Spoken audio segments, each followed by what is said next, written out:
अल्लाह ने इन परिंदों को ऐसी आवाजें दी है कि आपको हैरान कर देंगी। Number 1, horn screamer. इसकी आवाज सुनकर आपको ऐसा लगेगा जैसे कोई गुधा जोर से चिल्ला रहा हो। Number 2, black collared starling. इस जानवर की आवाज ऐसी है जैसे कोई छोटा बच्चा जोर जोर से रो रहा हो।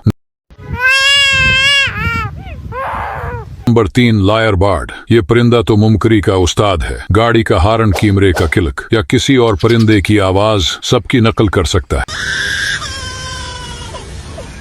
Number 4, Australia bustard. इस जानवर की आवाज इतनी गहरी और भारी है कि सुनकर ऐसा लगता है जैसे कोई शेर दहाड़ रहा हो।